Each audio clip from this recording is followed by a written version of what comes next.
નમસ્કાર દોસ્તો, world in box academy જૂનાગઢની યુટ્યુબ ચેનલ પર આપનું સ્વાગત છે। ડેઇલી કરંટ અફેર્સ લેક્ચરમાં આજે આપણે જોવાના છે જુલાઈ મંથનો લેક્ચર નંબર 7 અને કઈ રીતે લેક્ચર જોશું 360 ડિગ્રી સમજૂતી સાથે। તો શરૂઆત કરીએ આજના લેક્ચરની। તાજેતરમાં ભારતના મુખ્ય ન્યાયાધીશે ટાવર ઓફ જસ્ટિસ ન્યાયિક સંકુલનું ઉદ્ઘાટન ક્યાં કર્યું?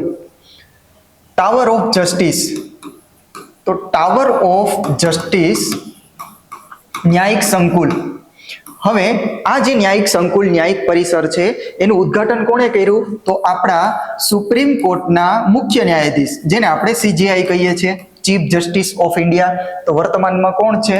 જસ્ટિસ સૂર્યકાંત, એના દ્વારા ઉદ્ઘાટન કરવામાં આવ્યું। તો કઈ જગ્યાએ ઉદ્ઘાટન કરવામાં આવ્યું છે? તો આનું ઉદ્ઘાટન કરવામાં આવ્યું છે ગુરુગ્રામની અંદર। કઈ જગ્યાએ? ગુરુગ્રામ। ગુરુગ્રામ ક્યાં આવેલું છે? હરિયાણાની અંદર। હવે આની અંદર શું છે આ ટાવર ઓફ જસ્ટિસની અંદર? કે ગુરુગ્રામની અંદર જે જિલ્લા અદાલત છે, આ જિલ્લા અદાલતનું એક પરિસર, એની અંદર 56 જેટલા કોર્ટ રૂમ હશે। હવે આનો ઉદ્દેશ્ય શું? કે ભાઈ જે અત્યારે વધારે પડતા જે કેસ પેન્ડિંગ છે, આ કેસનો ત્વરિત નિકાલ થાય, ઝડપથી એનું નિરાકરણ આવે, એ ઉદ્દેશ્યથી આનું ઉદ્ઘાટન કરવામાં આવ્યું છે। કઈ જગ્યાએ ઉદ્ઘાટન કર્યું છે? ગુરુગ્રામની અંદર। ભારતના મુખ્ય ન્યાયાધીશ CJI જસ્ટિસ સૂર્યકાંત, જે અત્યારે 53મા નંબરના છે, ટાવર ઓફ જસ્ટિસ ન્યાયિક સંકુલ એનું ઉદ્ઘાટન, એક પરિસરનું ઉદ્ઘાટન કયા સ્થળે? ગુરુગ્રામ હરિયાણાની અંદર। જે જિલ્લા અદાલતનું એક પરિસર છે અને એની અંદર કેટલા કોર્ટરૂમ આવેલા છે? 56 જેટલા। શું ઉદ્દેશ્ય છે આનો? કે જે પેન્ડિંગ કેસ છે એ ઝડપથી એનું નિરાકરણ લાવવા માટે આનું ઉદ્ઘાટન કરવામાં આવ્યું છે। ક્લિયર? તો હવે આ ગુરુગ્રામની અંદર ધ્યાનમાં રાખજો કે ઇન્ટરનેશનલ સોલાર અલાયન્સ, આનું હેડક્વાર્ટર આવેલું છે। કોનું હેડક્વાર્ટર છે ગુરુગ્રામની અંદર? International solar alliance. Supreme court, તો ભાઈ સુપ્રીમ કોર્ટનું ગઠન ક્યારે કરવામાં આવ્યું? સ્વતંત્ર ભારત પછી આપણા સુપ્રીમ કોર્ટનું ગઠન થયું છે 28 જાન્યુઆરી 1950ની અંદર। હવે સુપ્રીમ કોર્ટના વર્તમાન CJI તો કોણ છે? જસ્ટિસ સૂર્યકાંત। પણ જ્યારે એનું ગઠન થયું છે 1950ની અંદર, ત્યારે સુપ્રીમ કોર્ટની પેટર્ન કઈ હતી? તો 1+7, એટલે કે એક મુખ્ય ન્યાયાધીશ અને 7 અન્ય ન્યાયાધીશ। અત્યારે વર્તમાનની અંદર 1+37, એટલે કે એક CJI મુખ્ય ન્યાયાધીશ અને અન્ય કેટલા? 37। ક્લિયર છે? તો ટાવર ઓફ જસ્ટિસ ગુરુગ્રામની અંદર ઉદ્ઘાટન। નેક્સ્ટ ક્વેશ્ચન, તાજેતરમાં કેન્દ્ર સરકારે સેન્ટ્રલ વિસ્ટા પુનર્વિકાસ ક્ષેત્રનું નવું નામ શું કર્યું? એક નામ બદલવામાં આવ્યું છે કેન્દ્ર સરકાર દ્વારા। પહેલા તો શું નામ છે? Central vista. હવે જે સેન્ટ્રલ વિસ્ટા છે એ છે શું? જો 1911ની અંદર એવું નક્કી કરવામાં આવ્યું કે ભારતની રાજધાની જે કોલકાતા છે, એ કોલકાતાથી ક્યાં ફેરવવાની છે? દિલ્હીની અંદર। એટલે કે ભારતની રાજધાની શું કરવામાં આવશે? કોલકાતાથી દિલ્હી। તો 1912ની અંદર ભારતની રાજધાની દિલ્હી કરવામાં આવ્યું, 1912ની અંદર। તો હવે જ્યારે કોઈ પણ દેશની રાજધાની હોય તો એ રાજધાનીનો વિકાસ કરવો જરૂરી છે, ત્યાં નવા ઇન્ફ્રાસ્ટ્રક્ચર, જે વિકાસના કામો છે એ કરવા જરૂરી છે। તો એના માટે જ્યારે અહીંયા અંગ્રેજો હતા, 1912ની વાત છે, તો ત્યાં અંગ્રેજોની અંદર એક હતા લુટિયન્સ, એકનું નામ છે લુટિયન્સ અને બેકર। લુટિયન્સ અને બેકર દ્વારા એક સેન્ટ્રલ વિસ્ટા પ્રોજેક્ટ, આની હેઠળ દિલ્હીનું જે વિકાસના કામો છે, જે નવા ઇન્ફ્રાસ્ટ્રક્ચર છે, એનું નિર્માણ કરવાનું હતું। નામ આપેલું હતું સેન્ટ્રલ વિસ્ટા પ્રોજેક્ટ। તો હવે આ જે સેન્ટ્રલ વિસ્ટા છે એનું નામ આપણી કેન્દ્ર સરકારે બદલી નાખ્યું છે। તો એનું નામ શું કર્યું? તો એનું નામ કર્યું છે કર્તવ્ય ભવન ક્ષેત્ર। શું કરવામાં આવ્યું? કર્તવ્ય ભવન ક્ષેત્ર। ભાઈ શું કામ આવું કર્યું છે? શું કામ નામ બદલ્યું છે? કારણ કે જે સેન્ટ્રલ વિસ્ટા છે એ અંગ્રેજોના વખતનું છે એ નામ। તો આવા જે નામ છે એના કારણે અત્યારે હજુ બી આપણા મનની અંદર એવી છાપ ઊભી થાય કે આપણે ઇતિહાસની અંદર ગુલામ હતા, એવી ગુલામીની માનસિક જે છાપ છે એ દૂર કરવા માટે આવા બધા નામ બદલવામાં આવે છે. તમને ખ્યાલ હોય તો થોડા સમય પહેલા આપણી સરકારે અંદમાન અને નિકોબારની જે રાજધાની છે પોર્ટ બ્લેર, આ પોર્ટ બ્લેરનું નામ પણ બદલી નાખ્યું અને શું કરી દીધું છે, શ્રી વિજયાપુરમ. તો જે અંગ્રેજોના વખતના જે નામ છે એને સરકાર ધીમે ધીમે બદલે છે. એમાંનું એક છે સેન્ટ્રલ વિસ્ટા પ્રોજેક્ટ, એટલે કે પુનર્વિકાસ ક્ષેત્ર. શું નામ કર્યું છે? કર્તવ્ય ભવન ક્ષેત્ર. સેન્ટ્રલ વિસ્ટા પુનર્વિકાસ ક્ષેત્ર નવું નામ કરવામાં આવ્યું કર્તવ્ય ભવન ક્ષેત્ર. આ ઘોષણા કોણે કરી છે? મનોહરલાલ ખટ્ટર, જે આપણા ministry of house and urban affairs, તો એના મંત્રી છે મનોહરલાલ ખટ્ટર. અહીંયા શું કરવામાં આવશે? તો જે 10 નવા સચિવાલય એ ભવન બનાવવામાં આવશે. 10 નવા સચિવાલયો બનશે અને નામ આપશે કે ભાઈ સચિવાલય 1 તો એનું નામ કર્તવ્ય ભવન 1, કર્તવ્ય ભવન 2, એવી રીતે સચિવાલયના નામ હશે. શું કામ આ નામ બદલવામાં આવ્યું? ઉદ્દેશ્ય શું છે? તો કે ભાઈ ગુલામીની જે માનસિક છાપ છે એ દૂર કરવા માટે જે અંગ્રેજોના વખતમાં જે આવા નામ છે એ નામને બદલવાના છે. તો એવા થોડા ઘણા જે નામ બદલાયેલા છે આપણે જોઈ લઈએ. જો તમને ખ્યાલ હોય તો પીએમઓ, તો પીએમઓ નું નામ શું કરી દીધું? સેવાતીર્થ. પછી જે ગવર્નર હાઉસ છે, આ ગવર્નર હાઉસનું નામ શું કરી દેવામાં આવ્યું? તો એનું નામ કરી દેવામાં આવ્યું લોકભવન. પછી આપણું જે રાજપથ હતો, આ રાજપથનું નામ શું કર્યું? કર્તવ્ય પથ. એનું પણ નામ બદલ્યું છે. રાષ્ટ્રપતિ જે આપણું ભવન છે, આ રાષ્ટ્રપતિ ભવનની અંદર એક દરબાર હોલ, તો આ દરબાર હોલનું નામ શું કર્યું છે? ગણતંત્ર મંડપ. શું કરી દેવામાં આવ્યું? ગણતંત્ર મંડપ. રાષ્ટ્રપતિ ભવનની આગળ જે ગાર્ડન, જે મુઘલ ગાર્ડન તરીકે ઓળખાતું, આ મુઘલ ગાર્ડનનું નામ બદલીને શું કરી દેવામાં આવ્યું? તો મુઘલ ગાર્ડનનું નામ કરી દેવામાં આવ્યું અમૃત ઉદ્યાન. શું કરી દેવામાં આવ્યું છે? અમૃત ઉદ્યાન. આપણું જે જૂનું સંસદ ભવન, કારણ કે નવું સંસદ ભવન બની ગયું છે તો હવે આ ખાલી છે, તો જૂનું સંસદ ભવનનું નામ શું કર્યું છે? સંવિધાન ભવન. શું કરી દેવામાં આવ્યું? સંવિધાન ભવન અથવા સંવિધાન સદન.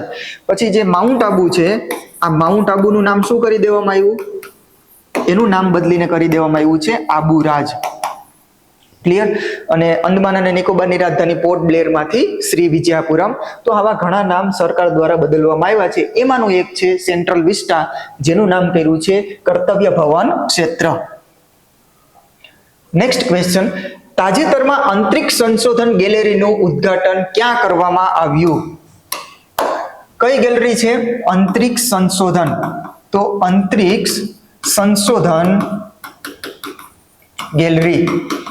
હવે આનું ઉદ્ઘાટન ક્યાં કરવામાં આવ્યું? આનું ઉદ્ઘાટન કરવામાં આવ્યું છે ભોપાલની અંદર. કઈ જગ્યાએ? ભોપાલ. ભોપાલ ક્યાં આવેલું છે? મધ્યપ્રદેશમાં. આની અંદર છે શું? આ જે અંતરિક્ષ સંશોધન જે ગેલેરી છે એની અંદર જે ઈસરોએ અત્યાર સુધીમાં જે સિદ્ધિઓ હાંસિલ કરી છે, અલગ અલગ જે સેટેલાઇટ હોય, અલગ અલગ મિશનો હોય, એને લઈને જે સિદ્ધિઓ હાંસિલ કરી, આ સિદ્ધિઓને ફોટા અને એ જે બધા છે આ ગેલેરીની અંદર રાખવામાં આવ્યા છે. ઈસરોની અલગ અલગ સિદ્ધિઓ, જેમ કે સિદ્ધિઓમાં મંગળયાન 1 છે, ચંદ્રયાન 3 છે જે આપણે સફળતા મળી હતી. તો આવી બધી સિદ્ધિઓને બિરદાવવા માટે એક પ્રકારની ગેલેરી, એની અંદર ફોટા ને બધું. તો એનું ઉદ્ઘાટન ક્યાં કરવામાં આવ્યું છે? ભોપાલની અંદર. અને ભોપાલ ક્યાં છે? મધ્યપ્રદેશમાં. અંતરિક્ષ સંશોધન ગેલેરી સ્થળ ક્યાં ઉદ્ઘાટન કર્યું છે? ભોપાલ, મધ્યપ્રદેશ. શુભારંભ કરનાર કોણ છે? સંસ્કૃતિ અને પર્યટન મંત્રી, જેનું નામ છે ગજેન્દ્ર શેખાવત. એના દ્વારા ઉદ્ઘાટન શુભારંભ કરવામાં આવ્યું. ભારતની આ પ્રથમ અંતરિક્ષ ગેલેરી છે. આની અંદર શું કરવાનું છે કે જે ઈસરોની સિદ્ધિઓ દર્શાવતી ગેલેરી છે, જે ઈસરોએ અત્યાર સુધીમાં જે અલગ અલગ સેટેલાઇટ ને મિશનો લોન્ચ કર્યા છે, જેમાં આપણને સફળતા મળી છે, તો એવી સિદ્ધિઓ દર્શાવતી આ ગેલેરી છે. હવે મંગળયાન 1, તો આ મંગળયાન 1 ની અંદર તો આપણે ખાલી એક ઓર્બિટર મિશન હતું, જેને આપણે MOM કહીએ છીએ, માર્સ ઓર્બિટર મિશન. પણ આપણે મંગળયાન 2 લોન્ચ કરવાના છે, આવું ઈસરોએ કીધું છે. શું લોન્ચ કરવાના છે આવનારા સમયમાં? મંગળયાન 2. આની અંદર મંગળની સપાટી ઉપર ઉતરાણ કરવાનું છે. શું કરવાનું છે? મંગળની સપાટી ઉપર ઉતરવાનું છે. મંગળયાન 2 ની અંદર મિશનને ઉતારવાનું છે. જેમ આપણે ચંદ્રયાન 3 માં ચંદ્રયાન 3rd મિશનને ચંદ્રના દક્ષિણ ધ્રુવ ઉપર આપણે સોફ્ટ લેન્ડિંગ કરાવ્યું હતું. તો આવી બધી સિદ્ધિઓ અહીંયા દર્શાવતી ગેલેરી કઈ જગ્યાએ છે? ભોપાલ, મધ્યપ્રદેશ. તો ભોપાલની અંદર ઇતિહાસમાં એક દુર્ઘટના બની હતી, ગેસ લીકેજ જે હતું, ગેસ દુર્ઘટના હતી, એમાં એ ગેસનું નામ શું હતું? ભોપાલની અંદર જે ટ્રેજેડી બની હતી તો એ ગેસનું નામ હતું MIC. શું નામ હતું? MIC, methyl isocyanide. આનું પૂરું નામ શું થાય? Methyl isocyanide. અને કઈ કંપની હતી? તો એ કંપનીનું નામ હતું યુનિયન કાર્બાઇડ. શું નામ હતું? Union carbide. ક્લિયર છે? અને વાત છે અહીંયા ઈસરોની, તો ઈસરોની સ્થાપના ક્યારે થઈ છે? 15 ઓગસ્ટ 1969. ઈસરોનું પૂરું નામ થાય છે ઇન્ડિયન સ્પેસ રિસર્ચ ઓર્ગેનાઇઝેશન. ઈસરોનું હેડક્વાર્ટર ક્યાં આવેલું છે? બેંગલુરુની અંદર. અને ઈસરોના વર્તમાન અધ્યક્ષ કોણ છે? તો વી નારાયણન. નેક્સ્ટ ક્વેશ્ચન, ભારતની પ્રથમ હાઇડ્રોજન ટ્રેન ક્યાં શરૂ કરવામાં આવી? આ જે ન્યૂઝ છે એ તમે જોયેલા જ હશે કે ભારતની પ્રથમ હાઇડ્રોજન ટ્રેન, ભારતની પ્રથમ હાઇડ્રોજન ટ્રેન. તો હાઇડ્રોજન ટ્રેનનો શુભારંભ ક્યાંથી કર્યો છે? તો શુભારંભ કર્યો જીંદ ખાતેથી. અને જીંદ ક્યાં છે? હરિયાણામાં. ત્યાંથી શુભારંભ કરવામાં આવ્યો. આનો જે રૂટ છે એ રૂટ ક્યાંથી ક્યાં સુધી છે? તો જીંદથી સોનીપત. જીંદથી સોનીપત. અને શુભારંભ કરનાર કોણ છે? તો આપણા PM જે હરી ઝંડી દેખાડી અને આ પ્રથમ ભારતની પ્રથમ હાઇડ્રોજન ટ્રેન એનો શુભારંભ કરાયો હતો આપણા PM નરેન્દ્ર મોદી. કઈ જગ્યાએ? તો જીંદ ખાતે. અને રૂટ છે જીંદથી સોનીપત વચ્ચે આ પ્રથમ હાઇડ્રોજન ટ્રેન. ક્લિયર છે? તો શુભારંભ કઈ જગ્યાએ કરવામાં આવ્યો? હરિયાણાની અંદર. ભારતની પ્રથમ હાઇડ્રોજન ટ્રેન પ્રોજેક્ટ કયા પ્રોજેક્ટ હેઠળ? તો હાઇડ્રોજન ફોર હેરિટેજ પ્રોજેક્ટ હેઠળ. શુભારંભ ક્યાંથી કર્યો છે? જીંદ ખાતેથી, હરિયાણાની અંદર આવેલું છે. કયો રૂટ છે? તો જીંદથી સોનીપત. શુભારંભ કરનાર કોણ છે? આપણા વડાપ્રધાન નરેન્દ્ર મોદી સાહેબ. હવે આ જે હાઇડ્રોજન ટ્રેન છે એની ક્ષમતા અલગ અલગ, જે પેસેન્જર કેપેસિટી, કેટલા કોચ છે, કેટલા કિલોવોટ જે ઉર્જા છે, એ બધું અહીંયા દર્શાવ્યું છે. તો ક્ષમતા, તો કેટલા કોચ, ડબ્બા કેટલા છે ભાઈ? કોચ છે 10. કેટલા કેપેસિટી પેસેન્જર જે છે, ક્ષમતા કેટલી ધરાવે પેસેન્જરની? તો 2600 પેસેન્જરની આ ક્ષમતા ધરાવે છે. અને કેટલા કિલોવોટ ઉર્જા? 2400 કિલોવોટની ઉર્જા. હવે અત્યાર સુધીમાં અલગ અલગ દેશ દ્વારા આવા હાઇડ્રોજન ટ્રેનનો શુભારંભ કરી દેવામાં આવ્યો છે. જેમ કે જાપાનની અંદર, સાઉથ કોરિયા છે, USA, કેનેડા, આવા બધા દેશોના ગ્રુપમાં હવે કોણ સામેલ થઈ ગયું? ભારત પણ સામેલ થઈ ગયું છે. વાત થઈ દુનિયાની પ્રથમ હાઇડ્રોજન ટ્રેન. તો દુનિયાની પ્રથમ હાઇડ્રોજન ટ્રેન કયા દેશ દ્વારા અને એનું નામ શું હતું? તો દુનિયાની પ્રથમ હાઇડ્રોજન ટ્રેન છે જર્મનીની અંદર, જર્મની દેશની અંદર. એનું નામ શું છે? કોરાડિયા આઇલેન્ડ. જર્મનીની અંદર દુનિયાની પ્રથમ હાઇડ્રોજન ટ્રેન, નામ છે એનું કોરાડિયા આઇલેન્ડ. ક્લિયર? નેક્સ્ટ ક્વેશ્ચન, તાજેતરમાં ભારતીય નૌકાદળે ઓપરેશન સધર્ન રેડીનેસ 26-2 ક્યાં આયોજિત કર્યું? કયું ઓપરેશન છે? Operation southern readiness 26-2. હવે કોના દ્વારા? તો આપણા ભાઈ ભારતીય નૌકાદળ. અહીંયા કોણ સામેલ છે? ઇન્ડિયન નેવી અને પ્લસ જે કમ્બાઇન્ડ ટાસ્ક ફોર્સ છે. કોણ સામેલ છે? આપણા નેવી તો છે, પણ એની સાથે સાથે કમ્બાઇન્ડ ટાસ્ક ફોર્સ. આ બંને દ્વારા ઓપરેશન સધર્ન રેડીનેસ 26-2 લોન્ચ કરવામાં આવ્યું, શરૂઆત કરવામાં આવી. આ છે શું? આ ઓપરેશન. તો આ ઓપરેશનની અંદર જે મેરીટાઈમ ટ્રેનિંગ છે, એક પ્રકારે મેરીટાઈમ ટ્રેનિંગ પ્રોગ્રામ, એટલે કે સમુદ્રી પ્રશિક્ષણ કાર્યક્રમ, જે સમુદ્રની અંદર જે ટ્રેનિંગનો છે કાર્યક્રમ, આખો પ્રોગ્રામ છે, એને લઈને આ ઓપરેશન લોન્ચ કરવામાં આવ્યું છે. પણ આ ઓપરેશન ક્યાં લોન્ચ કરવામાં આવ્યું, ક્યાં શરૂઆત કરવામાં આવી છે? આ ઇન્ડિયન નેવી દ્વારા. તો એની શરૂઆત કરવામાં આવી છે કોચ્ચીની અંદર. અને આ કોચ્ચી ક્યાં આવેલું છે? કેરળમાં. ક્લિયર છે? તો આપણો આન્સર થશે કોચ્ચી. ઓપરેશન સધર્ન રેડીનેસ 26-2 ભારતીય નૌકાદળ અને એની સાથે બીજું કોણ સામેલ છે? Combined task force. આ બંને દ્વારા આ ઓપરેશન લોન્ચ કરવામાં આવ્યું. કયા સ્થળે? કોચ્ચી, કેરળની અંદર. શું કરવામાં આવશે અહીંયા? તો ઉદ્દેશ્ય એટલો જ છે કે જે મેરીટાઈમ ટ્રેનિંગ પ્રોગ્રામ છે, જે પ્રશિક્ષણ છે, એને લઈને આ ઓપરેશન લોન્ચ કરેલું છે. તો થોડા ઓપરેશન જોઈ લઈએ કે ભાઈ ભારતે ઓપરેશન બ્રહ્મા આ ક્યાં શરૂઆત કરી હતી, ક્યાં લોન્ચ કરેલું? ઓપરેશન સિંધુ, ઓપરેશન સાગર બંધુ ભારતે ક્યાં લોન્ચ કરેલું? ઓપરેશન અમિસ્તાદ, ઓપરેશન મેઘદૂત, પછી ઓપરેશન હોક કોના દ્વારા? ઓપરેશન શક્તિ, ઓપરેશન પવન. ચલો, તો ઓપરેશન બ્રહ્મા ભારતે ક્યાં ચલાવેલું? મ્યાનમારની અંદર. જે મ્યાનમારમાં ભૂકંપ આવેલો તો એની મદદ માટે, બચાવ કામગીરી માટે. ઓપરેશન સિંધુ ઈરાનની અંદર, જે ઈરાન અને અમેરિકાનું યુદ્ધ છે, તો ઈરાનની અંદર ફસાયેલા આપણા ભારતીય નાગરિકોને સુરક્ષિત પાછા લાવવા માટે કયું ઓપરેશન? ઓપરેશન સિંધુ. ઓપરેશન સાગરબંધુ ક્યાં ચલાવેલું? શ્રીલંકાની અંદર. જે દિતવા નામનું વાવાઝોડું આવેલું શ્રીલંકામાં, તો આ વાવાઝોડા પછી આપણે મદદ જે મોકલેલી, ખાદ્ય સામગ્રી મોકલેલી, અને એ મદદની અંદર કયું ઓપરેશન હતું? ઓપરેશન સાગરબંધુ શ્રીલંકામાં. ઓપરેશન અમિસ્તાદ વેનેઝુએલાની અંદર. હમણાં થોડા સમય પહેલા વેનેઝુએલામાં ભયંકર ભૂકંપ આવેલો. આ ભૂકંપની અંદર આપણે જે રાહત સામગ્રી મોકલી છે, મદદ મોકલી છે, કયા ઓપરેશન હેઠળ? ઓપરેશન અમિસ્તાદ હેઠળ વેનેઝુએલાની અંદર. ઓપરેશન મેઘદૂત આ ઇતિહાસમાં ચલાવેલું. ક્યાં ચલાવેલું? સિયાચીનની અંદર. એના પછી ઓપરેશન હોક સીબીઆઈ દ્વારા જે બાળ યૌન શોષણ છે એને ધ્વસ્ત કરવા માટે, અટકાવવા માટે. ઓપરેશન શક્તિ આપણું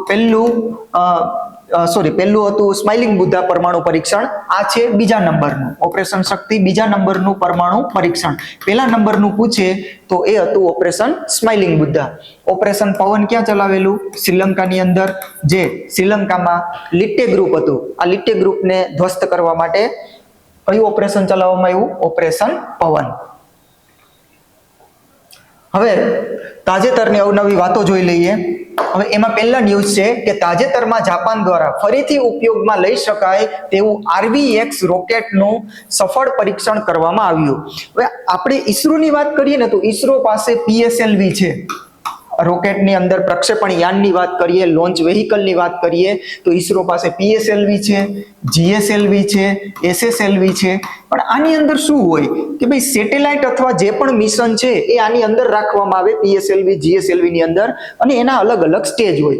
જેમ એ ઊંચાઈ ઉપર જાય એમાં અલગ અલગ સ્ટેજમાં ફ્યુલ ભરેલું હોય. એટલે જેમ જેમ ફ્યુલ પૂરું થતું જાય એમ એ સ્ટેજ છે એ અલગ પડતા જાય. આપણે આ PSLV કે GSLV ને ફરીથી ઉપયોગમાં લઈ શકતા નથી. એમાં ફ્યુલ અને જે એની કેપેસિટી છે એટલી જ રાખવામાં આવે કે એ સેટેલાઇટ એની નિર્ધારિત કક્ષા સુધી પહોંચી જાય. ફરીથી ઉપયોગમાં લઈ શકતા નથી. પણ જાપાને હમણાં કેનું પરીક્ષણ કર્યું છે? RVX રોકેટનું, કે એ ફરીથી ઉપયોગમાં લઈ શકાય. આવું જે રોકેટ છે SpaceX પાસે પણ છે. કોની પાસે? SpaceX પાસે પણ છે. SpaceX કોની કંપની છે? ઇલોન મસ્કની કંપની.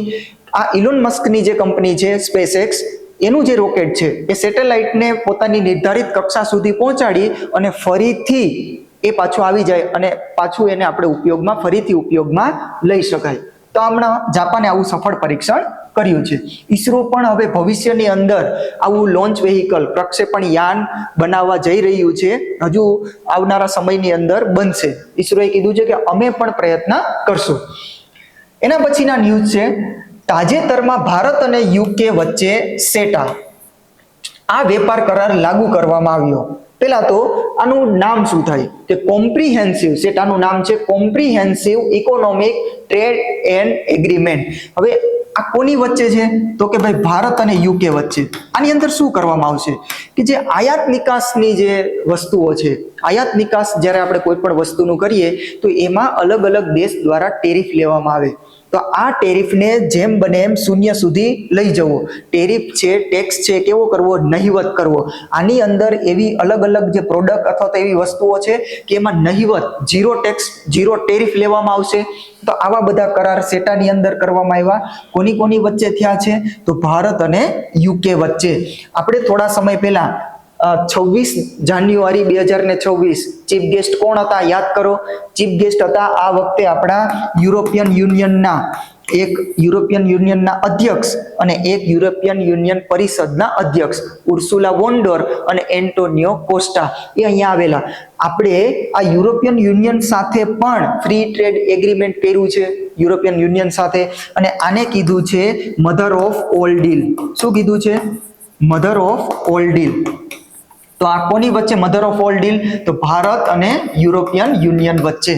અને જો સેટાનું નામ આવે તો ભારત અને યુકે વચ્ચે. એના પછીના ન્યૂઝ છે, તાજેતરમાં આંધ્રપ્રદેશ સરકારે પિલ્લઈ સંપદા પહેલ શરૂ કરી. હવે આ કેવા શું માંગે આ આંધ્રપ્રદેશ સરકાર આ પહેલ દ્વારા? નામ છે એનું પિલ્લઈ સંપદા પહેલ. હવે જો જે પ્રતિસ્થાપન જે દર હોય, જેમ કે આપણે વસ્તીની અંદર લઈએ, એક ટેગલાઇન છે કે ભાઈ હમ દો હમારે દો, એટલે કે જે માતા પિતા છે એ બે છે અને એના બે બાળકો, માતા પિતા બે અને એના બે બાળકો. તો એવી રીતે અહીંયા આંધ્રપ્રદેશ સરકારે શું કીધું કે ભાઈ બે બાળકો છે ત્યાં સુધી વાંધો નહીં, પણ જ્યારે તમે ત્રીજું બાળક તમારા ઘરે હશે, બે બાળકો તો છે પણ જ્યારે ત્રીજું બાળક હશે, જન્મ લેશે, તો ત્યાં તમને 30,000 રૂપિયો પ્રોત્સાહન રાશિ રૂપે મળશે. 30,000 રૂપિયો પ્રોત્સાહન રાશિ સ્વરૂપે મળવાની છે આ પહેલ હેઠળ ત્રીજા બાળક દરમિયાન.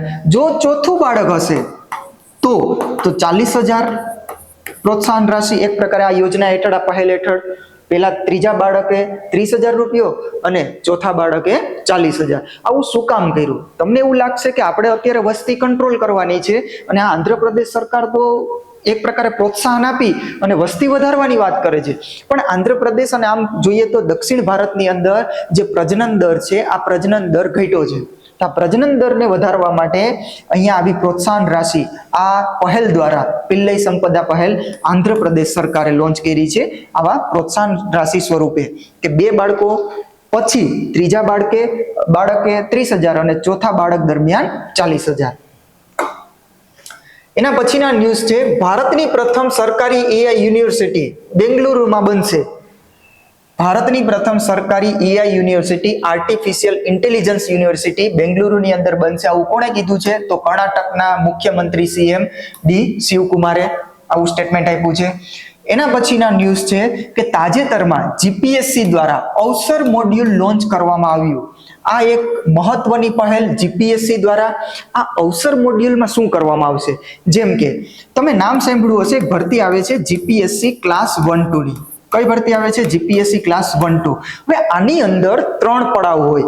એક હોય પ્રી હોય, પ્લસ મેન્સ હોય અને પછી શું હોય? ઇન્ટરવ્યુ હોય. ક્લિયર છે? તો જ્યારે કોઈ વ્યક્તિ, એટલે કે આજથી જીપીએસસી દ્વારા કહેવામાં આવ્યું કે અમે આ જે પહેલ લોન્ચ કરી છે મોડ્યુલ, અવસર મોડ્યુલ, એની પહેલા 5 વર્ષ પહેલા જે પણ કોઈ વ્યક્તિએ જીપીએસસી ક્લાસ 1-2 ની કોઈ પણ કેડર હોય, જરૂરી નથી કે વહીવટી કેડર, એ ટેકનિકલમાં પણ હોય, ટીચિંગ લાઇનમાં પણ હોય, ક્યાંય પણ. તો જીપીએસસી ક્લાસ 1-2 ની અંદર જે વ્યક્તિએ પ્રી ક્રેક કર્યું છે, મેન્સ ક્લિયર કરી છે અને ઇન્ટરવ્યુ સુધી પહોંચી ગયા છે એ વ્યક્તિ, પણ ઇન્ટરવ્યુમાં એ અસફળ થાય છે, નિષ્ફળ જાય છે અને એ સિલેક્ટ નથી થતા. બાકી એ વ્યક્તિ પ્રી, મેન્સ અને ઇન્ટરવ્યુ ફેસ કરી લે છે પણ સિલેક્ટ થતા નથી. ઇન્ટરવ્યુથી એને પાછું વળવું પડે. તો આવા વ્યક્તિ અહીંથી 5 વર્ષ પહેલાની અંદર જે પણ ભરતીની અંદર જે વ્યક્તિ ઇન્ટરવ્યુ ફેસ કરેલું છે ક્લાસ 1-2 માં, એ વ્યક્તિના ડેટા અલગ અલગ સંસ્થાઓ, અલગ અલગ કંપનીઓને મોકલવામાં આવશે. એની પહેલા ઉમેદવારની મંજૂરી મેળવવી જરૂરી છે. ઉમેદવાર જ્યારે મંજૂરી આપશે ત્યારે જ આ જીપીએસસી ડેટા મોકલશે. એવું નહીં કે આપણે ઓજસ ઉપર ફોર્મ ભરેલું છે એટલે જીપીએસસી એની રીતે ડેટા આપશે, નહીં. તમારે મંજૂરી આપવી પડશે કે હા, મારો ડેટા તમે કોઈ પણ કંપની, સંસ્થાને મોકલી શકો. તો આવી એક પહેલ અવસર એટલે એક પ્રકારની તક, એક મોડ્યુલ લોન્ચ કર્યું છે જીપીએસસી દ્વારા. કારણ કે જો કંપની કે સંસ્થા હોય છે, આની અંદર પણ ક્રાઇટેરિયા રાખવામાં આવ્યા છે. એવું નહીં કે કોઈ નાનું સંગઠન, નાની કંપની કે નાની સંસ્થા, એવું નહીં. એનું ટર્નઓવર ને એ બધું જોવામાં આવશે. આ કંપનીને જે કામદાર અથવા તો જે પણ કર્મચારી છે એ જોઈએ છે કંપનીને. હવે આ કંપનીને કર્મચારી જોઈએ છે અને જીપીએસસી પાસે આવા ડેટા પડેલા છે કે જે વ્યક્તિ ઇન્ટરવ્યુ સુધી પહોંચી જાય તો એ હોશિયાર હશે, પોતાનામાં કંઈક ક્ષમતા ધરાવતા હશે, તો જે ઇન્ટરવ્યુ સુધી પહોંચ્યા હોય, નોલેજ હશે તો જ. તો નોલેજવાળા વ્યક્તિનો ડેટા જીપીએસસી પાસે છે અને આ કંપની કે સંસ્થાને આવા લોકોની જરૂર છે. તો આ જે જીપીએસસી ડેટા પ્રોવાઈડ કરશે કંપનીને, અને કંપની અથવા સંસ્થા એવા લોકોને હાયર કરશે, એવા લોકોને પોતાના જે પણ કંપની કે સંસ્થા છે એમાં જોબ ઉપર રાખશે. તો આ એક પ્રકારનું અવસર મોડ્યુલ જીપીએસસી દ્વારા, આ નવું નથી. હા, જીપીએસસી દ્વારા નવું છે, પણ આની પહેલા આવું જ મોડ્યુલ યુપીએસસી લોન્ચ કરી ચૂક્યું છે. આ નવું નથી. બને કદાચ કે જીપીએસસી એ અહીંયા પ્રેરાઈને આવું અવસર મોડ્યુલ લોન્ચ કર્યું હોય, કારણ કે આપણે ઓફલાઈનમાં ચલાવેલું જ છે. યુપીએસસી એ પણ ક્યારનું લોન્ચ કરી દીધું આવું મોડ્યુલ, તો કે જે પ્રી મેન્સ અને ઇન્ટરવ્યુ સુધી પહોંચે છે, પણ જે નિષ્ફળ જાય એના ડેટા આવી કંપની સંસ્થાને આપવાના. તો જીપીએસસી એ હમણાં આવું મોડ્યુલ લોન્ચ કર્યું, એક પ્રકારની તક, એક સારી પહેલ છે. તો આજના લેક્ચરમાં આટલું કન્ટેન્ટ રાખીએ. લેક્ચરને લાઈક કરી દેજો, તમારા દોસ્તો સુધી શેર કરી દેજો અને આ ચેનલને સબસ્ક્રાઇબ કરી દેજો. જય હિન્દ, ધન્યવાદ.